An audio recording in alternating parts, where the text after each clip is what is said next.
Hey everybody, this is Rydo and we're back to the room 3. So we got chapter 2 done. Let's continue now to chapter 3, which by the looks of it, it seems like what's going to happen here is we will simply get to an end of a chapter, be teleported kind of back into the central hub area where you're supposed to at that point, I think, look at things a little bit differently. Like, see, this is moved, this clock, and it would have been fairly easy to miss that. Here's like one we've already read. If there was supposed to be another note from the carpenter or whatever his name was.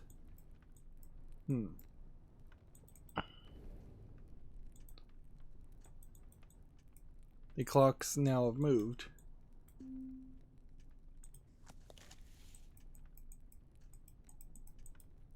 But I don't really have any items, so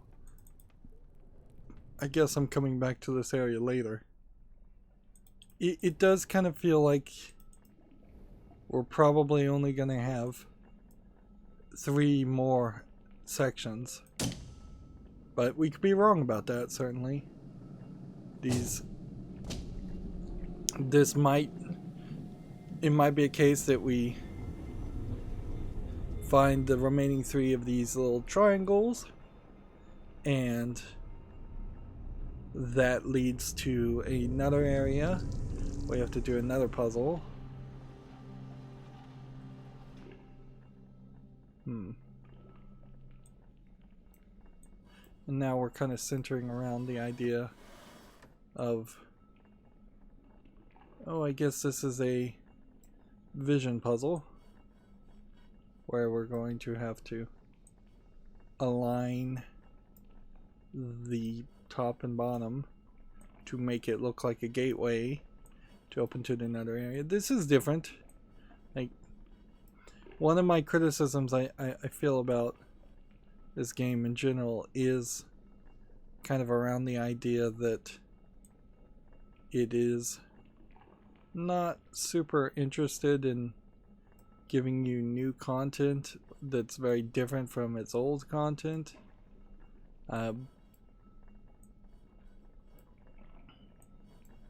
Which I feel like there's a bit of a mistake in that.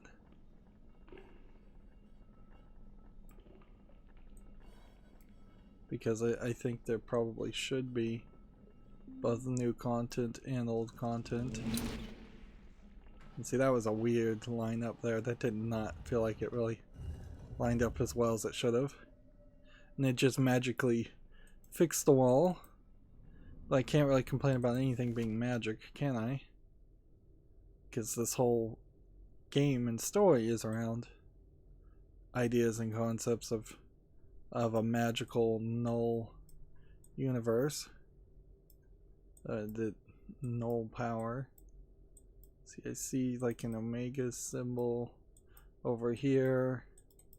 Maybe something over here. But the mystical Maggie, your fate awaits. Past, present. Place token here. So we need a token. What else have we got? We've got another mathematical puzzle.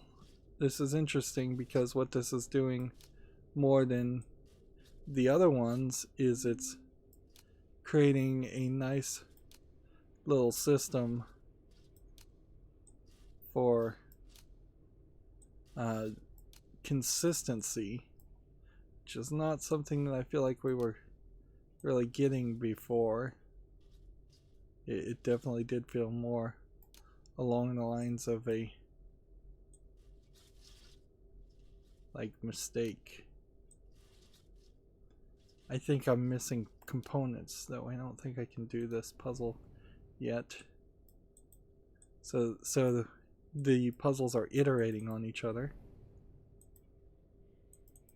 Here we have a stand for a particular book and a symbol. Nothing there.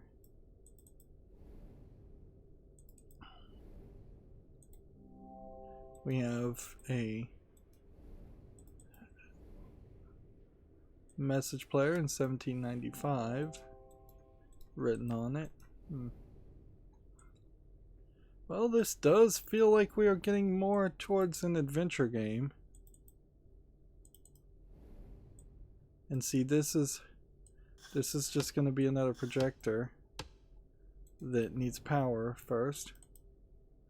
And you can't turn on the lights. Here you go. We're going to have to tune everything in.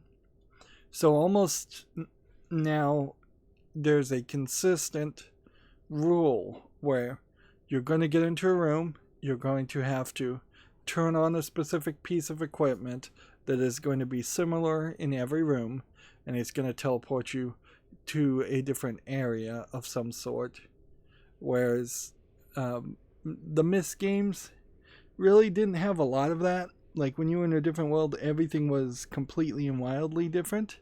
Where I would say Abducted, which was the game made by the creators of Myst many years later, was too much in that direction, where every single puzzle was around either one or two mechanical piece of equipment, and it got repetitive. So if we could find a nice middle ground between it being iterative and not just completely random every time, and it not being repetitive, that'd be great.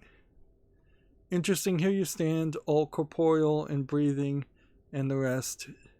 Existing is something you appear to have a tremendous knack for, a useful trait and one that has been distressingly lacking in my previous apprentices. Perhaps my search really is at an end. This library is unique in all of the world, though I would counsel against indulging your curiosity. As is common at Grey Holm, there are things here that are not sympathetic towards inquisitive hands. Do not idle here, the Craftsman.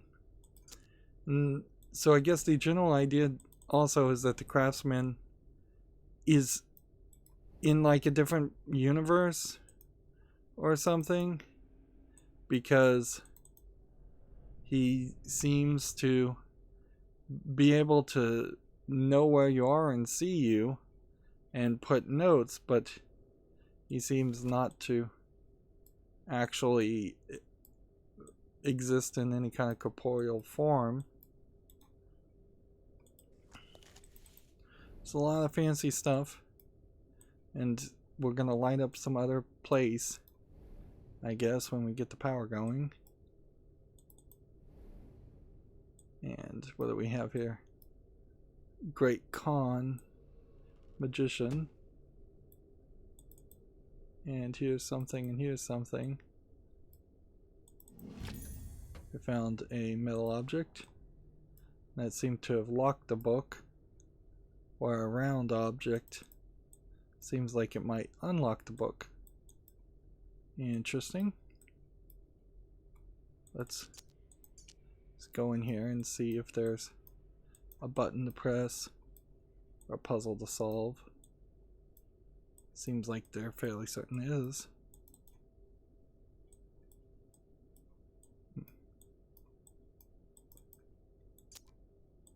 Yeah, unless you just put that here. I feel like there's something more. But what is the something more? Spin, spin, spin, spin. In all other ways, spinning seems like it's probably the solution to a lot of these objects to open them.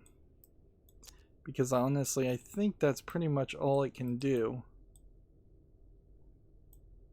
I think you're fairly limited. And apparently I can't pull the handle until it's powered. And when you go here, is this a full transition? Yeah, it is. So you don't have to worry about that as a potential item. Is there something more to this puzzle? Because it's missing connectors. Fairly obviously.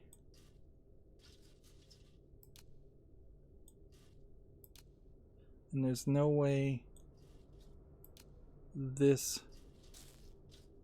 Oh, it will work. And I just accidentally had it in the right place. Well, my assumption was wrong, and that cost me only a couple minutes, though. So, I'm happy for that. And then that brings us over here. We're going to light up an outside area that doesn't look very well animated, frankly, for a cell phone, for a Steam PC game. For a cell phone game, it probably is animated just fine. But yeah, ideally you would have wanted to see them create these models at a higher resolution, just so like when you get to an iPad state, even when they started doing the Retina displays, I imagine this game somewhat suffered in its graphic quality even at that point. If they came out with a Retina version 2.0, which Apple almost certainly would, and just higher resolution Android phones in general, which, yeah, they'll definitely do that. So now instead of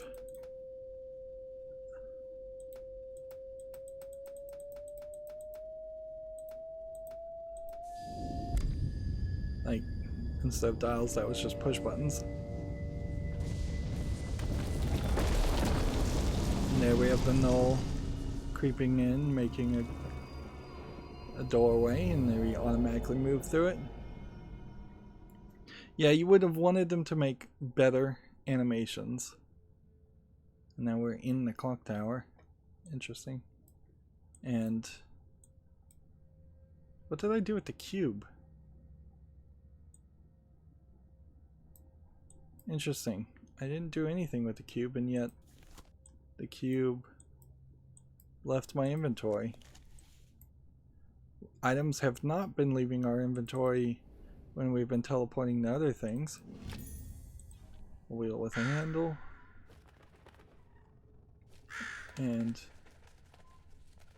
yeah, there's a crow, which that's nice as kind of a jump scare. They try to do these jump scares.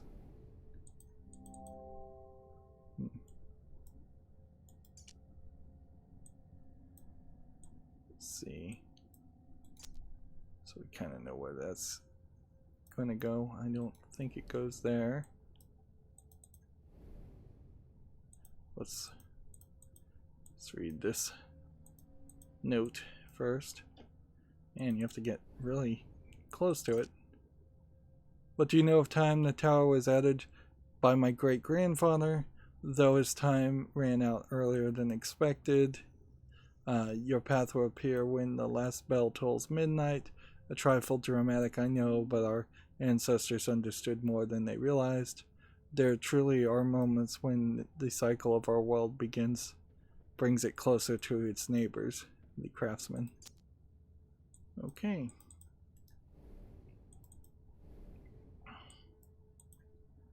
Slide that, slide that,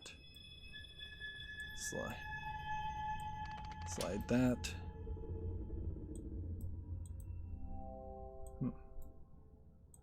Grab metal pillar.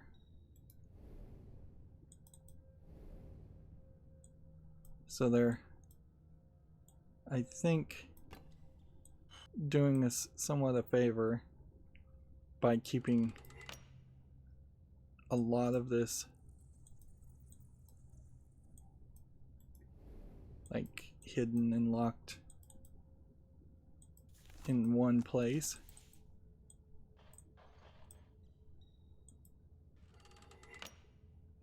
You just needed to flip the handle. That opens the whole lid. That gives us a whole puzzle. And every puzzle we run into is gonna give us this feeling of, should we check? Should we check for a teleportation thing? Alright. We see some rotations, which I guess the idea here would be to do something like that, although a little bit less. And then that unlocks that. Zoom out. Can't get on the back side. Can't get on the top side. Take this. Take note that we only have like 2 more spots. That sure looks like there should be something there, but it's not doing anything.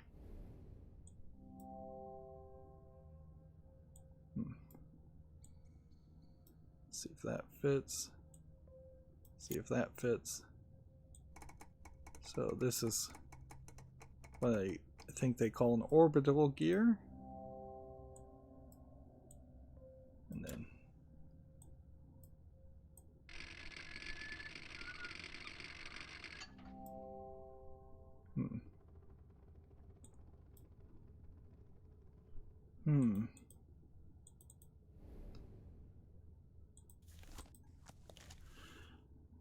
Well, this looks like this is probably something you want to mirror.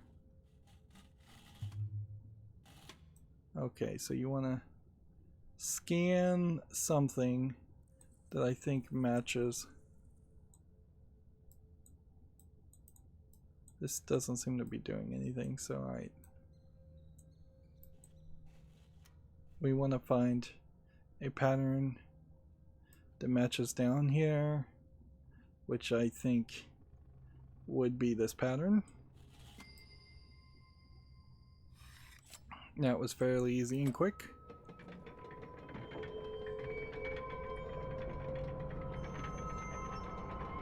And then it automatically just takes us out of there.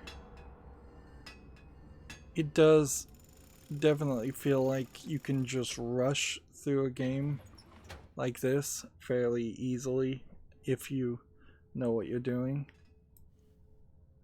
Alright, I think I know what I'm doing here. By the way,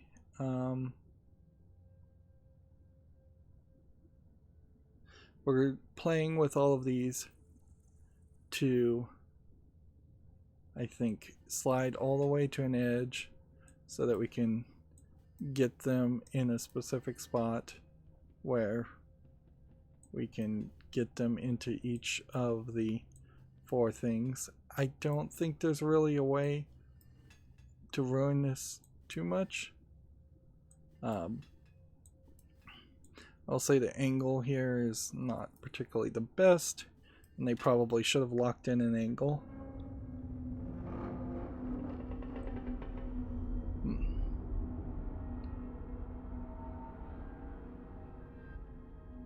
And there's nothing here that makes me really feel like there's any other like true solution to this, or that I'm doing something wrong and potentially setting myself up for failure. Let's see.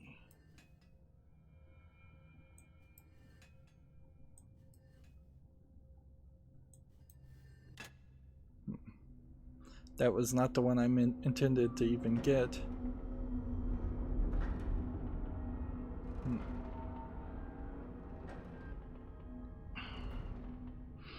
So I just kind of stupidly ended up in the spot that I wasn't really thinking about being in.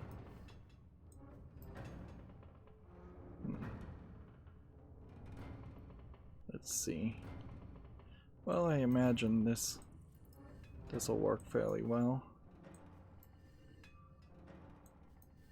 And there might very well have been some redundancy here, where in finding one solution you find the other solutions anyways.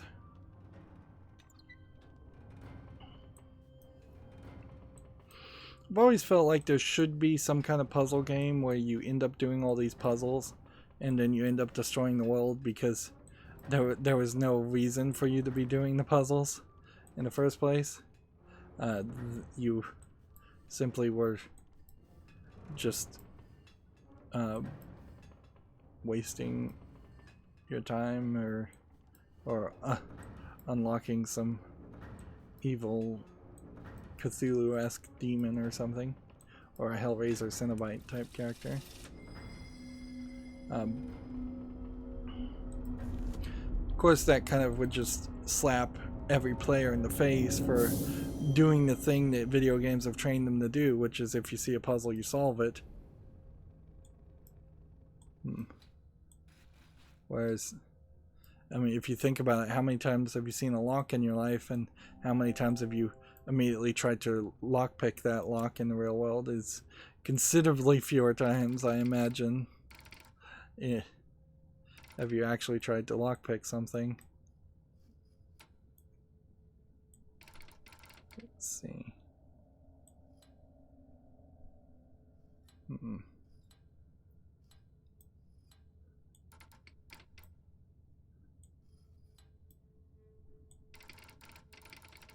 There we go. And then we move that closer. I'm not sure how this is supposed to work. Oh, it's just supposed to work that way, I guess. Interesting. There's a lot of things on this puzzle in particular that didn't do anything.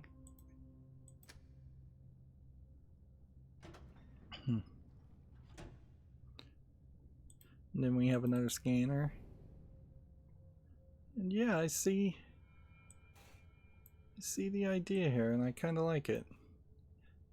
Just expanding on general concepts while not making the game itself like super annoying.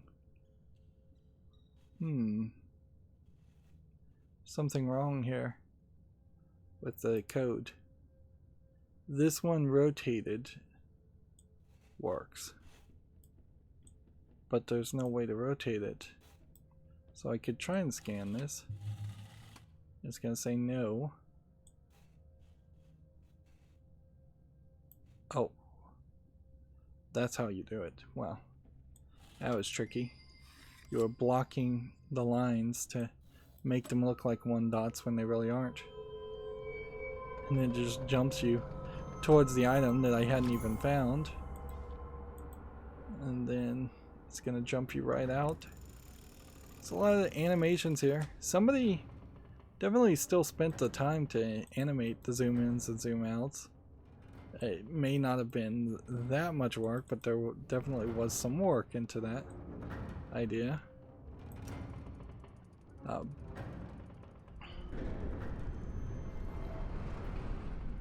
And I appreciate that somebody did do that, because you could definitely also have had a game that was very abrupt and just teleported you all over the place.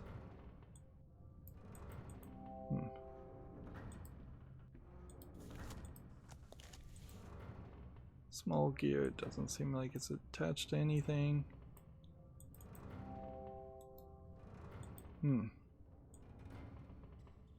So we'll need to get back into that room at some point. I feel like we're going to end up having to run around these rooms several times. That there is fairly secretive items that maybe are going to be easier to see in the future when we maybe play long enough that time moves forward, that the sun is out, and everything is pretty.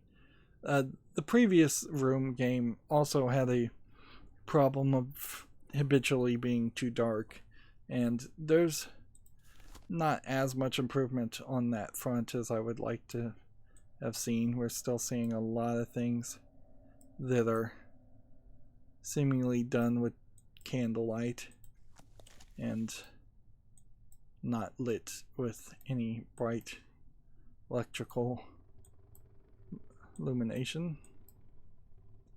Well, unless I was going to come over here or do something with that, I think the only thing here is this, which plug that in, then rotate it counterclockwise, I guess. Wouldn't be surprised if that worked clockwise or counterclockwise.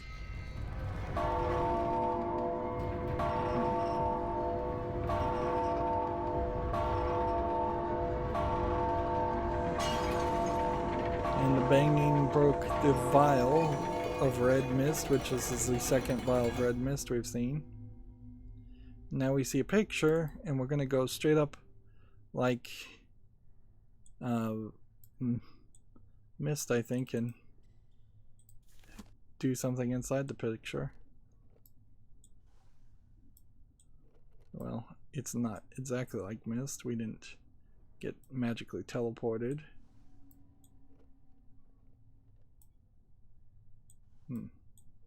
Pathways light up, show, and they automatically line up to make this very easy. I have to appreciate that. Now we have a clock face, which I feel like does look fairly similar to the other clock face in the other room, so we seem to be having some repeated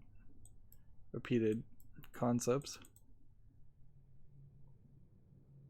or repeated themes.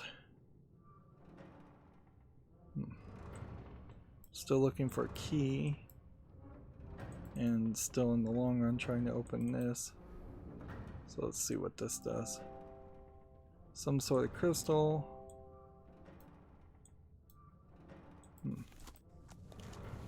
Which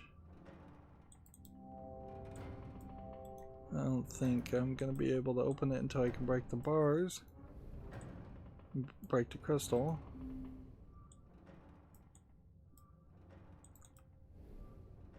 Let's try the clock face on this. Try this on this. Okay, back up here. I must have missed something.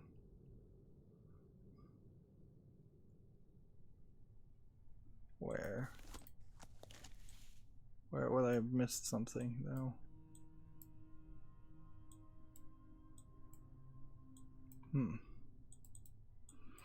Point and click games like this can get really mouse clicky, and I've never really been able to find a mouse that was really quiet. Let's look at the disc. Looks like some part of a clock face. It must belong somewhere. Thanks. That's real helpful as a hint. Can't click on this.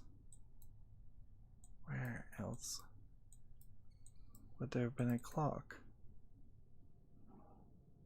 The good news is I don't think you can wander out of this area back to the main central area. Wonder if it would fit on the golden box. So somewhere on the golden box there's a clock face? Oh yeah, I forgot about it. Yeah, we've run into that problem now. There's just too much going on. And because there's too much going on, it's kind of ridiculous. Alright, well... Let's see, do we need to get rid of the bishop or the queen first? I think we need to get rid of both of them.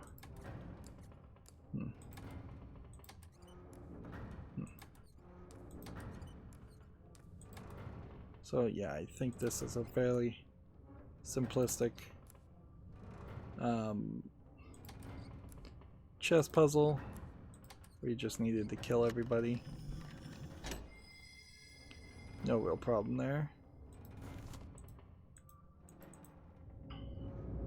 And in we go to our next thing.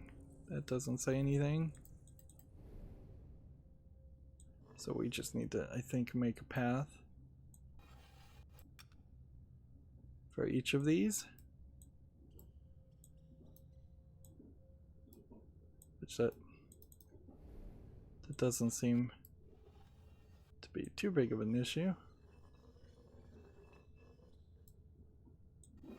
At least not at the moment. We'll see if this decides to be more of an issue later. Yeah, we're gonna have to find specific discs. They have 2 slots that line up, but that pretty much just means you spin, and spinning still is very much just the solution to everything.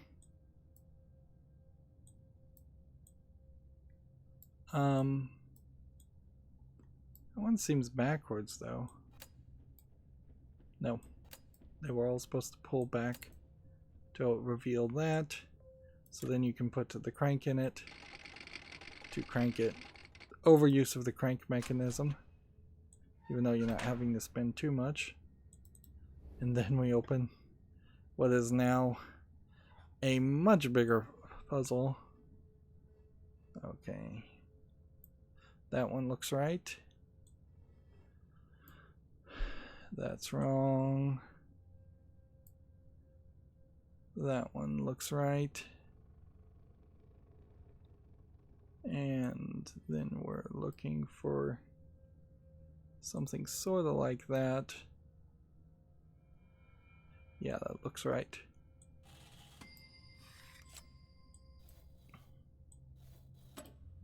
I could totally get, though, 5% of people not getting that concept and just kind of getting stuck, not knowing what to do. And then that diamond looked like that might be something that would be important. And over here is, you have a ballerina statue. And then that closed. They actively tried to breadcrumb it so that you could see the ballerina. Let's look at the ballerina. She has 2 pegs and a red crystal on her back.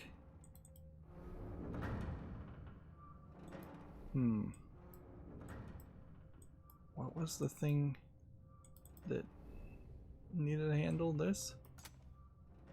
Yep. Jump scare? Or a whole different world, a whole different area? Probably a whole different area, considering even though I'm trying to burn through this as fast as possible, it has been only 30 minutes, and each chapter really is going to be about an hour. I think we'll probably have some inconsistency on all of that. And it does definitely feel like I could accidentally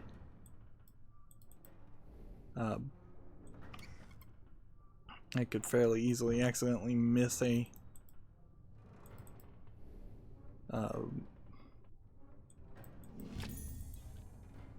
miss a note and not get any of the story from the carpenter, of which I'm not sure, or the curator. Okay. Does ballerina not go somewhere here? Don't you slot in there? Small hatch, I can't see a way to open it. Okay, so it seems like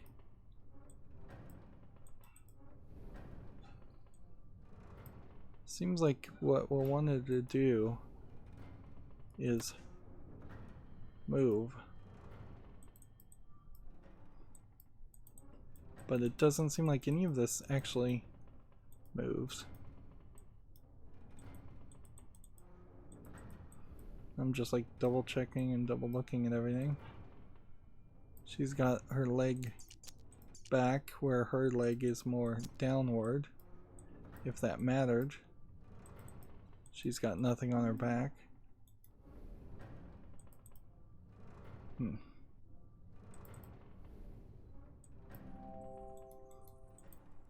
Alright, so we've got more work that needs to be done first before we can get to that point. Probably by putting the winding key in some hole that, yeah, that's what I figured. And this is another slide puzzle. And I appreciate the variety there, even if it is just giving us more things to do.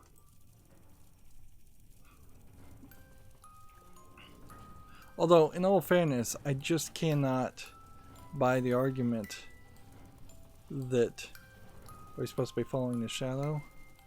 Like, I really can't buy the argument that we're supposed to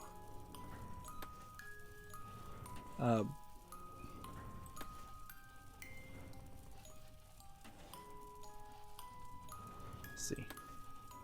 Will they avoid? Yeah, they'll avoid the glowing part, and they will bear to the left, it seems. So, okay. Not a major indication of that, but let's see. How can we get this one to go? Basically, we need it in the opposite direction, because I think it's going to bear to the left also, which means it's just going to go in circles, which means I need it to move to the other side of the map completely. I need it to block into this.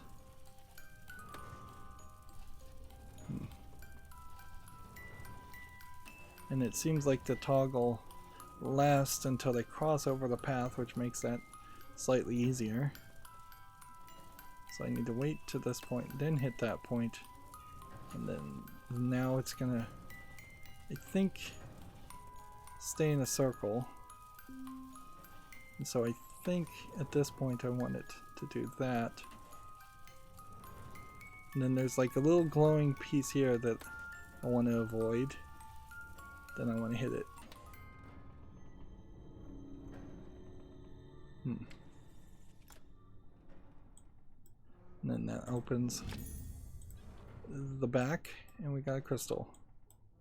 And I assume that's it. Yeah, and somebody spent some time on that ballerina. So you would kind of want to see that reused at some point in totality, because there is a danger here that they do spend too much time and too much effort to make these games, and that's why it takes so long for the games to really come out.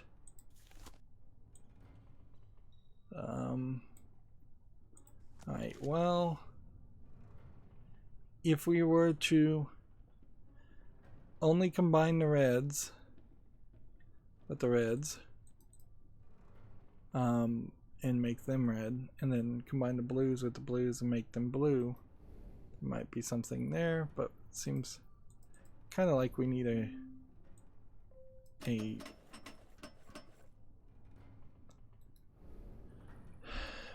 we probably need both solutions. So let's try this one first, because this is probably like reversey. So I'm gonna start with this one. Yeah. Oh, well, this actually is going to be super easy then. Is it not?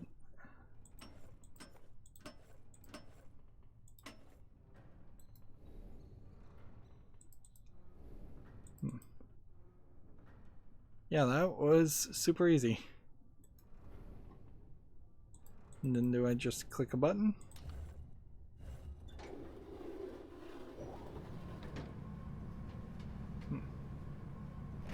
You know, we have some glowing pieces that once again might be a jump scare.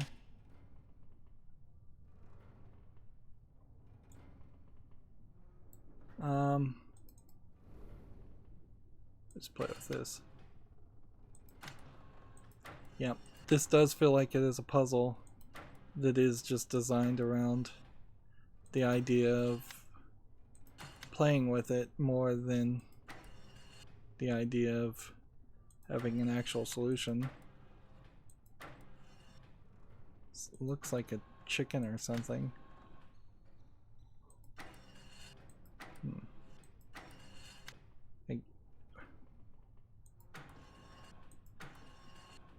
These do feel like fairly abstract objects.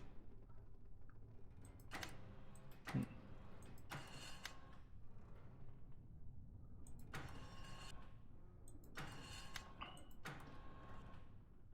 I supposed to have this enabled? No, that doesn't seem like it's showing me anything.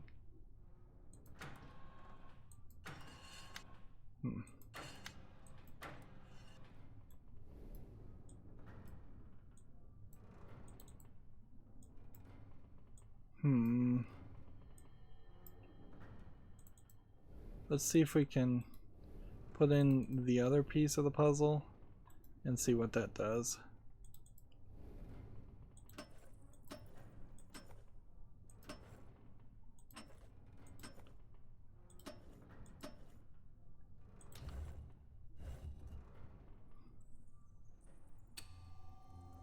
Ah, see, that helped it a lot. And it didn't open another panel.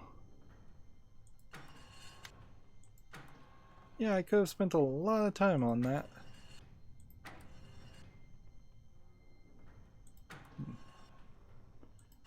Just go in order. I need to learn to go in order.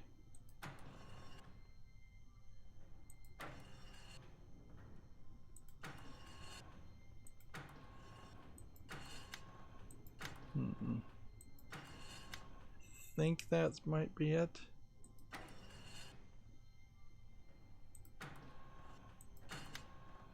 Yeah, we're making a bird symbol, a raven symbol. So now we have a key with a bird emblem. Where was the place that we needed a key?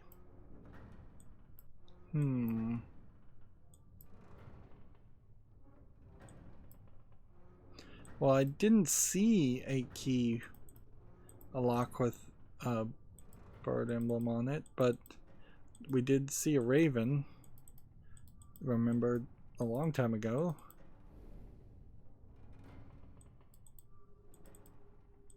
And I don't think there's much more to do with the music box. And I don't think they want us to be able to interact with this until we get the bells ringing, so I think they want us to go back up here. Yeah, we saw a raven, and there was a key here. And at this point, being forced to spin the dial is kind of pointless. We're gonna electrocute the raven. Nope, we just released it. And it flew away.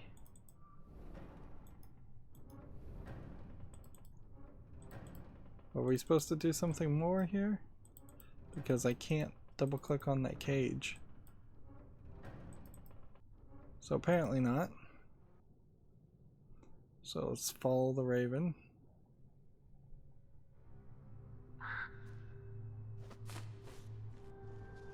It flies up there.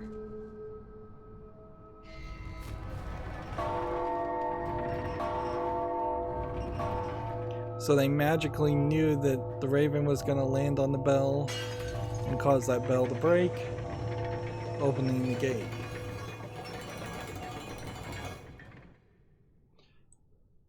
This isn't too ridiculous though, because it does seem like the events of the story do give people the ability to see the future and travel through time.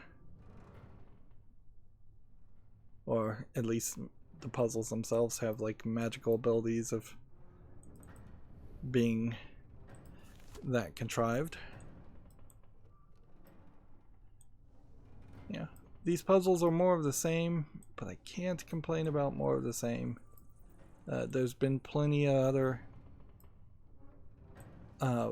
mobile game puzzle games in general that have a tendency to be a little too short and sweet, and when they are so short and sweet, they have a tendency to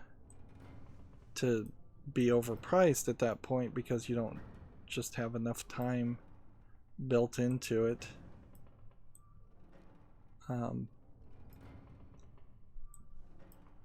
As a apparently I'm supposed to be getting it over. This will be interesting. I think that should be it.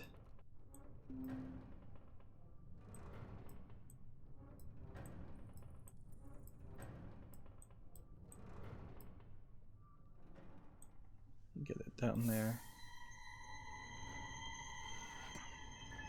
And that gives us another clock.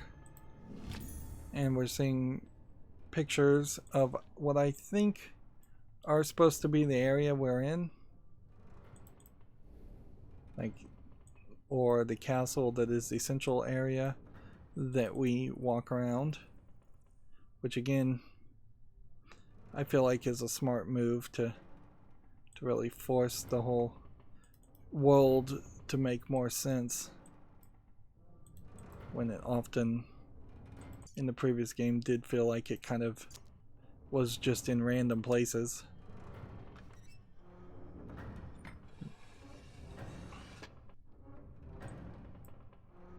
And we have the winding key, so we'll wind, or we'll try to wind. And that'll set the clock to midnight, which they said was the thing that would show our path. And the bells are magically ringing.